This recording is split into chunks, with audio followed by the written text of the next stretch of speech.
Hello, in this video tutorial we will be discussing about factorial. So factorial is a very frequently asked question in interviews and it is very important also. So what is a factorial basically? Let's say that I want to find the factorial of this number 6, okay? So the factorial of 6 will be 6 into 5 into 4 into 3 into 2 into 1, okay? Similarly, let's say that I want to find the factorial of a number 3. So the factorial of 3 will be 3 into 2 into 1. Okay, so there are many different ways to find the factorial of a number. There is iterative method, recursive method, but in this program or in this tutorial, we will be using simple for loop to find the factorial. Okay, we'll be using a simple for loop. So how can we find the factorial of any number using for loop? Let's say that I want to find the factorial of any number. The number is 7. Okay, so n is equal to 7. Alright, I want to find the factorial. I'll use the for loop. So first I will write fact is equal to 1. What is fact? Fact is nothing but a variable and I'm assigning the value 1 to it. Okay. Now I will use a simple for loop. So I will write for I in range. Okay. And the range I'll be writing 1 comma n plus 1. Okay, a colon, and we get inside the for loop. Why have I given the range 1 comma n plus 1? Because it will not take the value, I will not reach the value n plus 1. Okay, I is not going to reach the value n plus 1 because the last value or the end of the range is not being included. It doesn't get included. Okay, so if you are familiar with the range method, then you should know this. But even if you don't know, then let me tell you that this last number. So let's say that my number over here is 7. So n plus 1 will be what? 7 plus 1 will be what? 8. So 8 will not get included. Okay. This, it will start from 1. I will then increase by 1 and it will become 2. It will then increase by 1, become 3. And it will end at number 7. Okay, it will not reach the end of the range, it will not reach number 8, it will come out of this for loop. Okay, that is why if we want to include number 7, we will have to write n plus 1, that is 8. Okay, so now we write the if block. So if n is less than 1, okay, if n is less than 1, then factorial is equal to 0. So if a number is 0 or if a number is negative, then we take the factorial of that number to be 0. Okay, then we write the else block. Else factorial will be factorial into I. Okay, now we write the printing statement, print, and we'll write fact. Okay, what is happening over here? What is happening? Let's see what is happening. See, let's take the example of number 7. So number 7 is here, factorial is 1. For I in range of 1 to 7, if n is less than 1, what is my n? My n is 7. Is 7 less than 1? No, 7 is not less than 1. So it will go to the next line. It will print factorial is equal to factorial into I. What is factorial? The value of fact is 1. 1 into I. What is I? I is 1 over here. Okay, I is 1 over here. Then what will happen?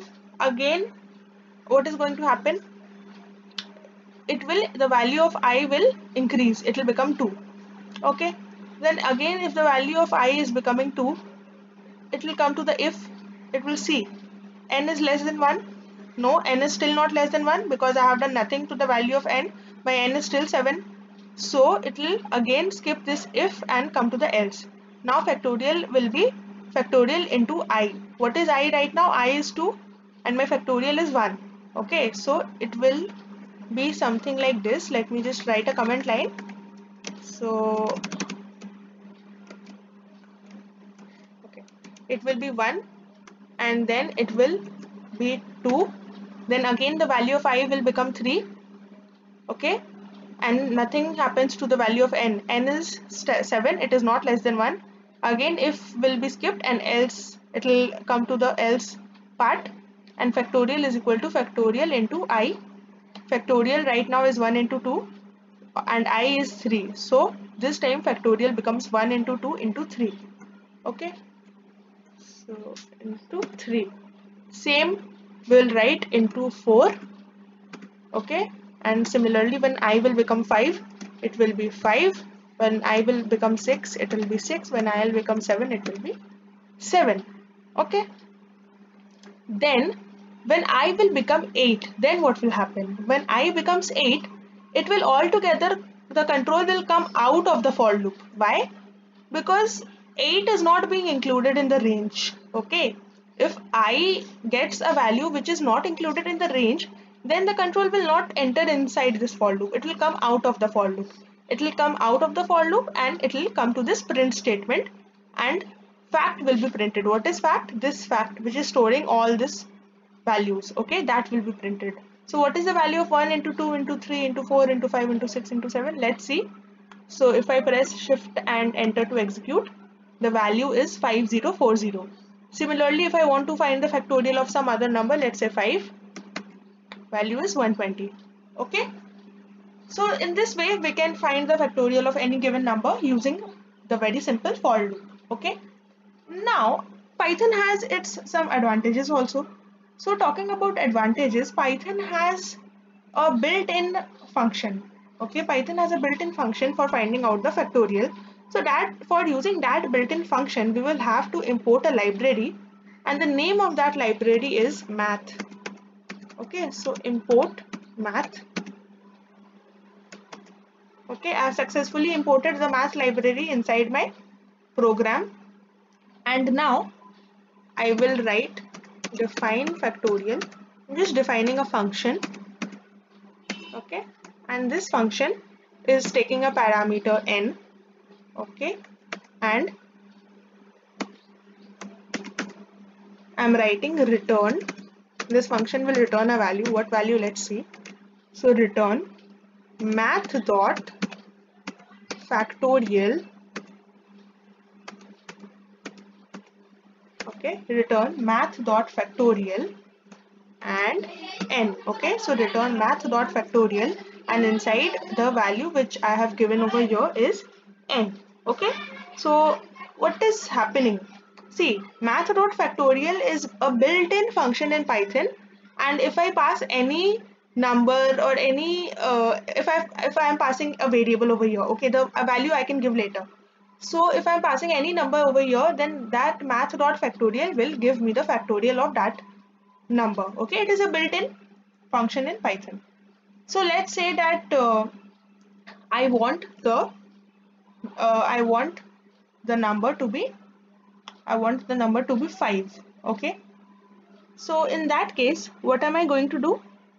I will write n is equal to 5.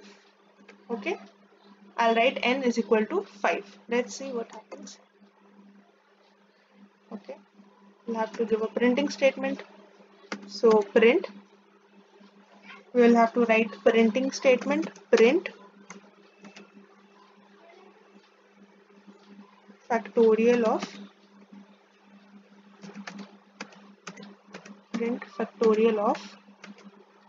n. Okay, 120. Alright, similarly if I want to write 9, this. If I want to find the factorial of 11, this.